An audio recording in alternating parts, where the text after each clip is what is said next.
So where did you go to college? And were other women going to college at the time? Well, I went on a streetcar in Detroit to Wayne University, which became Wayne State. And there was no journalism department per se, just working on the school paper and English and history, most of us majored in. Were there many women in school with you, or were there mostly men? There were women, but parents at that time were telling young women to go into teaching or nursing, that this was where their security was. I think that in Detroit, they went into everything, you know. I didn't know it was a man's world. I was never grew up under that way, even though I came from a family that had a different culture.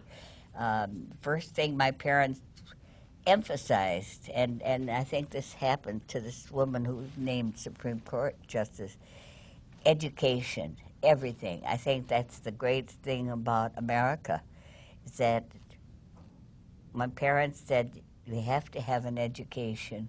And LBJ Johnson used to say it's the passport to a greater, better life, and that's true. If kids get the sense that they should be educated and understand that, everything rides on them. Do you think we're doing enough in our country for education and educating young people? I don't like no child left behind. I mean, handicapped children are put to test. If the special teacher can help the child to lift a spoon, they have achieved something, and they're being put to these some kind of stupid rules. I think it's a lousy program myself. I love public schools. I think I learn as much as you're willing to dedicate yourself to and anything, but this constant pillaring of public schools and denigration, just like federal workers were so long denigrated. If you work for the government, you're supposed to be on the dole. Let's go back a little bit to when you were in school. So when you graduated from school, what was your first job when you got out of college? What did you go do? It was 1942. So I went directly to Washington. I had a cousin that lived there who had worked for Social Security. And I told my family I was going on a vacation, but I really was job hunting. So I never came back home from there. Why did you tell them you were going on vacation? You didn't want them to know? Well, my mother thought, she didn't want me to go away.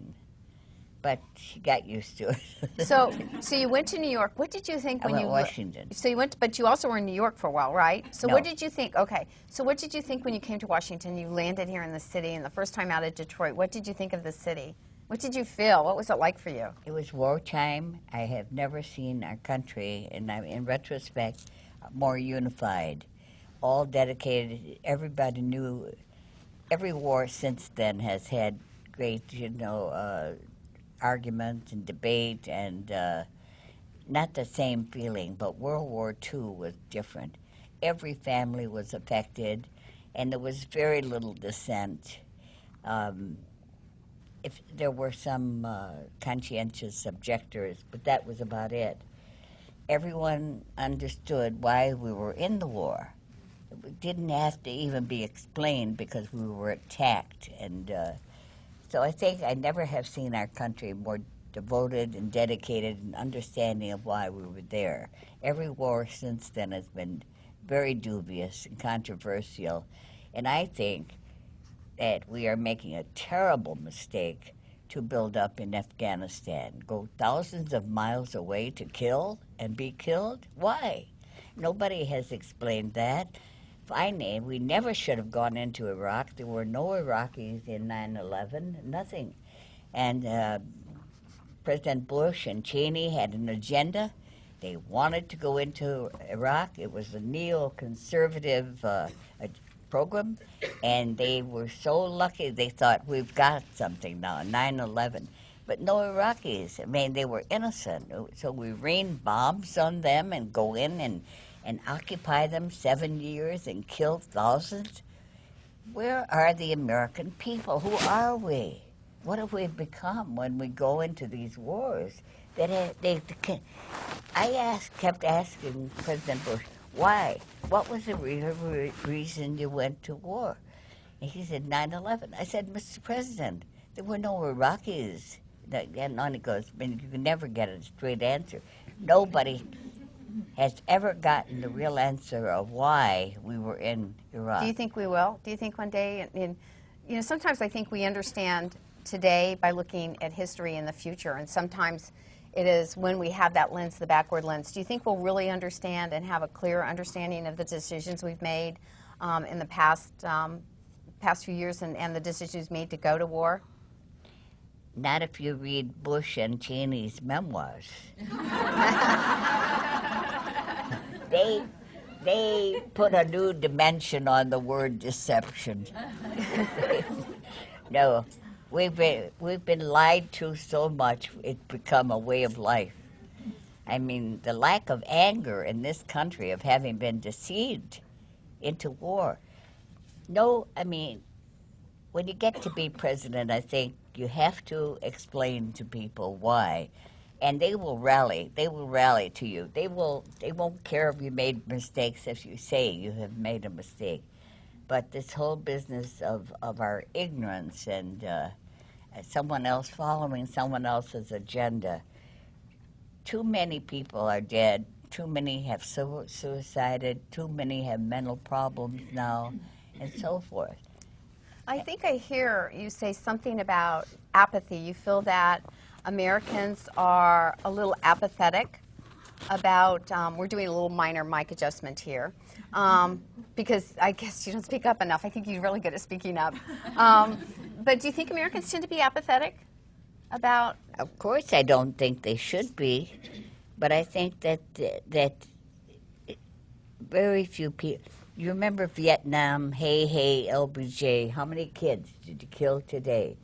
Thousands march in front of the White House. You can't march in front of the White House anymore. The protests were countrywide every day, every minute. It wasn't a one-shot deal where everybody comes to Washington and marches. So I think everybody felt this is wrong, it's wrong.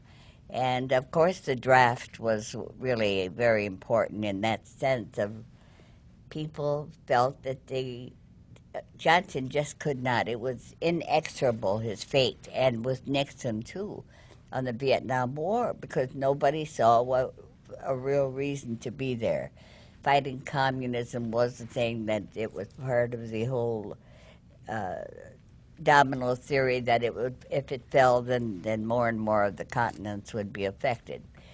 But I think every day when I went to the White House, women and their kids would come and march up and down and so forth, and at night they would have candles. The whole country was involved, and Johnson, felt like a prisoner in the White House, and Nixon did too.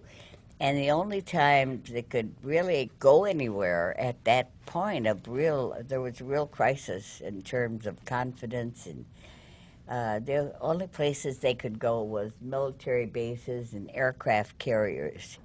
And one day when Johnson flew to an aircraft carrier just outside of Georgia, he toured the aircraft carrier, and a young sailor went to him and said, "Mr. President, there is your helicopter." He said, "Son, they're all my helicopters." Well, let's go back now a little bit of journey, because we really want to learn a little bit more about you personally. And when you landed, I know God. She's so reluctant. The Inquisition. We Did want you to pull know. my fingernails? I know she's so used to being the one telling you, asking the questions. So when you Right. landed here, tell me about your first job when you got to D.C. What was your very first job? I was a copy boy. You were a copy boy. What does a copy boy do? You run and get coffee, and you cut the copy from the wires and telegraph machines and teletype. And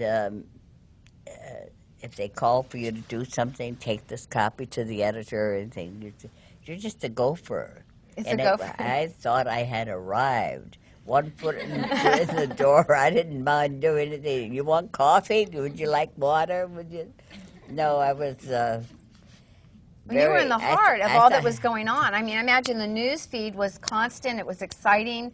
I mean, That's reports right. coming out all over the world of what was going on. You It must have really been pretty felt, interesting. I mean, Ernie Pyle came to the office one day and we were thrilled. I mean, great war correspondents and, no, but it was an exciting time. I was in the office, I had, when Roosevelt died and the whole country cried, the world cried, really, in the same way with the assassination of Kennedy. So I've been very lucky. I've been able to witness history at a very close range, especially in the White House. Everything comes to the White House, from the tricky track, trivial story, to War and Peace. So the whole latitude of the stories it's incredible. And when it isn't happening, it's going to. And you fasten your seatbelt because if it's quiet, just be careful. It was so quiet on the day that we went into the Gulf War. So I went up to Marlon Fitzwater, who was spokesman, and I said, I'm supposed to go across the street to the Hay Adams to give an interview. But by this time, the whole atmosphere, you know something's about to break. And I said, do I have time? He said, yes. So I came back. A couple hours later, we were bombing Baghdad. But so he had. So if they lift an eyebrow, you're getting a tip at least. It's very hard, you know. The reporters now covering Obama who were in Chicago have much more of an entree because they covered him. They know what he said 2 months ago and so forth. And they're called by their first names. I'm called by a few names, but I don't know what. So am I. I don't So am I. have to.